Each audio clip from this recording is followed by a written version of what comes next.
Hey there, I'm the MadCatster. I'm glad to see you here. Well, you've all probably heard about the Try Guys mess. Well, guess what? They put out a video today admitting that they knew about this mess all along. This is not just another recap video of Ned Fulmer and his affair at work. This is going to also talk about some of the legal aspect, and they actually addressed in their video today some of the issues that I had prepared to talk about. So I'm glad I saw that before I made my video tonight. But anyways, we're going to talk about the mess. We're going to talk about the legal implications. And so join me and Sybil and let's get into it.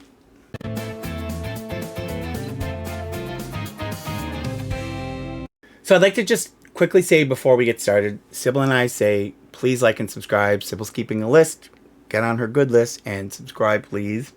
We've gone over 17,000 and I'd like to try to hit 20 by the end of the year. So if you haven't subscribed, please subscribe. We'd really appreciate it. But most of you probably know about the hurricane in Florida and the devastation it caused. One aspect of it that you don't see a lot of, when we have those huge natural disasters, lots of animals get displaced. Finding space for them is a huge problem. And I've told you guys before that my sister runs a rescue down in Georgia called SOS Rescue. It's a nonprofit. They're incorporated. They're approved by the IRS as a 501c3 nonprofit.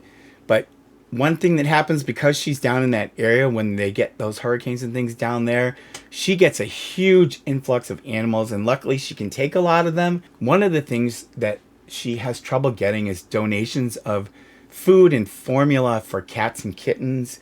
And a lot of people donate stuff for dogs, but you know, and you guys, a lot of you are cat lovers. She asked me if I would just ask you guys. She's never had an Amazon wish list before, but I'm going to put a link to it in the description of the video. And I'm going to put a link to her SOS Rescue Facebook page so you can learn about the organization. But they are a nonprofit. If you are so inclined, there's stuff she put on that list for cats that she needs, like kitten formula, dry cat food, wet cat food, and cat litter. Basically the things that she really, really is desperate for, especially as she prepares to take in these animals from the hurricane. So if you're inclined, you can click the link to her list down below and send stuff. It goes directly to the rescue, and I would appreciate it. And also, because they are a nonprofit, you can, as far as is allowed, you can deduct your donation on your taxes because they are a legitimate 501c3. So please, if you have a second, take a look.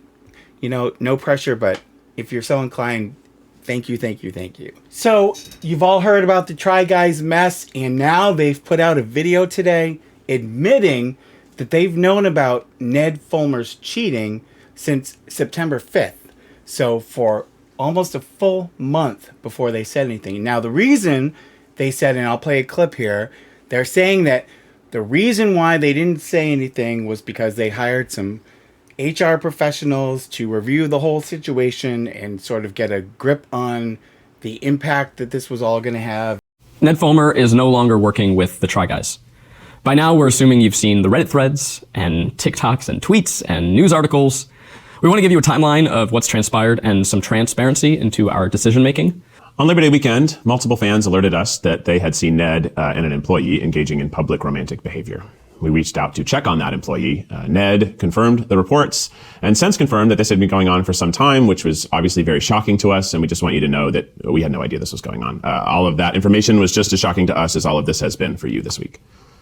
And thus began a 3-week process of engaging with employment lawyers, corporate lawyers, HR, PR, and more in order to make sure we were taking all necessary steps.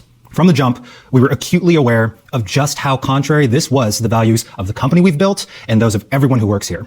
We immediately removed Ned from work activities and engaged an HR professional to conduct a thorough review of the facts. We also opted to remove Ned from our releases pending the results of that review. There are several videos that we've deemed as fully unreleasable. You will never see them, and that is due to his involvement. And that's a decision that has cost us lots of money. We will not be able to recoup that money, but it's a decision we stand by proudly.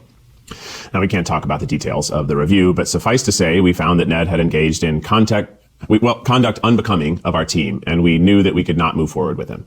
So on Friday, September 16th, the three of us signed written consent of the members of Second Try LLC approving the removal of Ned as a manager and an employee.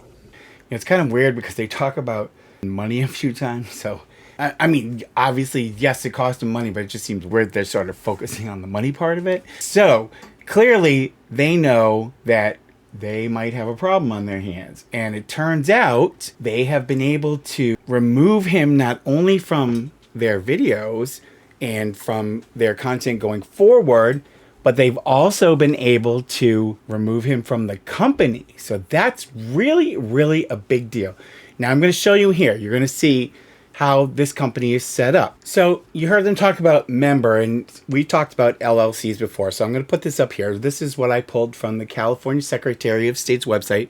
And it says that the company that they formed back in 2018 is called Second Try LLC. And I've explained this before, but an LLC, it's a corporation, but it's more of a streamlined, simpler version of corporation. And basically it's comprised of members who are basically partners.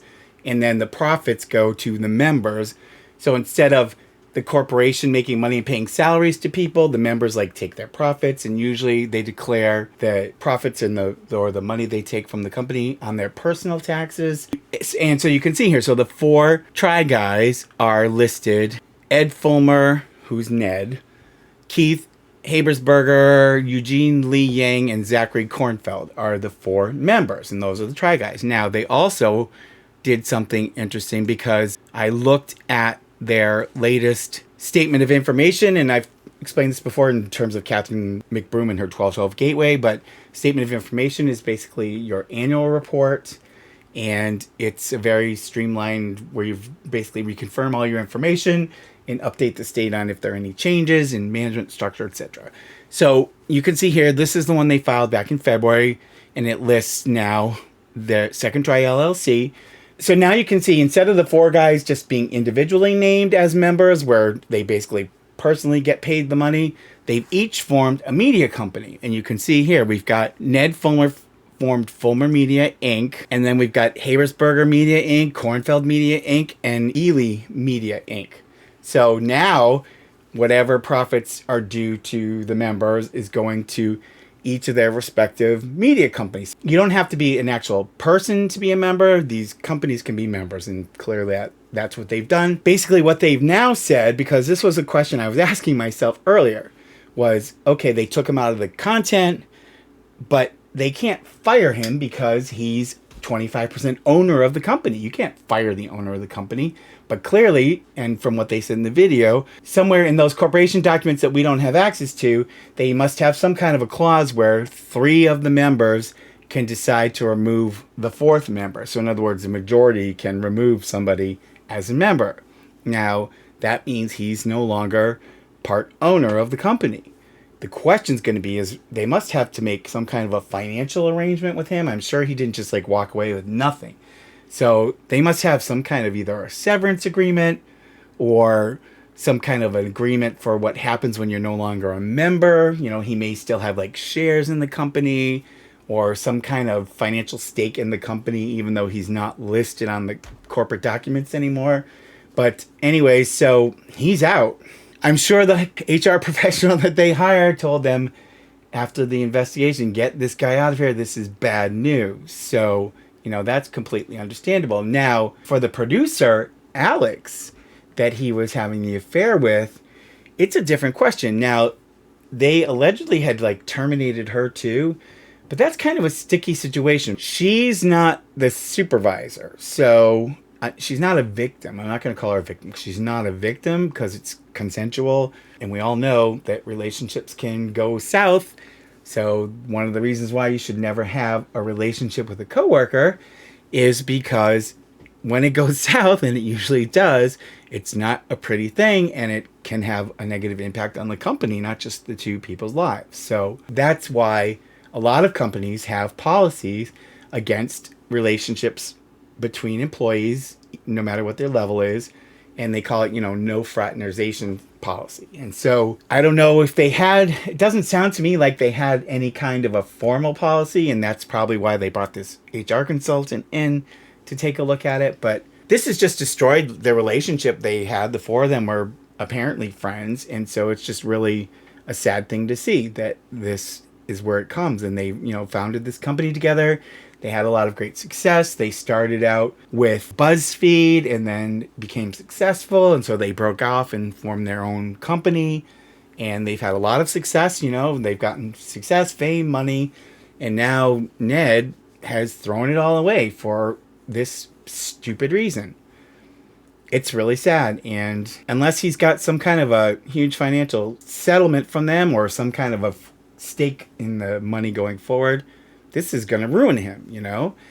But I feel for Alex. I mean, she shouldn't have gotten involved with him in the first place, but, you know, this can become sticky for them legally, because if they fired her and didn't have her sign some kind of a release and give her some kind of a separation agreement and some kind of a payoff, she could say, well, you wrongfully terminated me. You know, you're punishing me for, you know, my supervisor goading me into this relationship, you know, and I'm not saying that's what happened. I'm just saying, you know, there's a lot of ways this can be twisted when you're not the supervisor and you're on the lower end when is the power dynamic. I'm sure they have probably come up with some kind of a settlement agreement for her. That's like the smartest thing to do, where they give her some kind of a payout and she agrees not to sue them, and there's always some kind of confidentiality agreement with that, so they can't talk about the settlement terms. And, you know, I'm sure that's what happened. It's kind of strange to see them come out and say that they knew this a month ago when it sort of has been handled like, oh, this just happened. You know, we just found out about this when they announced that he wasn't working with them and stuff. So I don't know, but, you know, we'll have to wait and see what happens to their brand from this. They may, you know, just continue on and not see anything happen. By the way, guys, I'm available if you need a replacement for Ned. I'm happy to step in and be one of the try guys. Sybil comes for free with me. So that's the story, guys. Tell me what you think down below. Be interested to hear your feedback. What do you think of the situation? What do you think is going to happen to their channel going forward? Do you think this is going to have a bad impact on them? Let me know. I'd be interested to hear. Also, don't forget to like and subscribe. We would like to continue to grow. Thank you to Julie the Mad Cat Lady for upping your level in Patreon. We appreciate that. We appreciate all our Patreon patrons. All of that is money that goes to help defray the monthly vet bills, as I've told you. But I'm going to move the cup of coffee people list and the Amazon list to the channel page, so you'll be able to see like all the history. The Amazon list is really long, so what I'm going to do is start calling out people by name as this stuff comes in. Sometimes I might open the package, but I'll definitely name you and thank you in the video. And for the list of who's donated what, you can go to the channel page and see that there. Thank you guys so much. Sybil and I, thank you. Sybil's looking for some treats actually as we speak. Oh, which reminds me, I want to thank Kim C for sending us canned cat food. We really appreciate it. Thank you so much. The food is so helpful.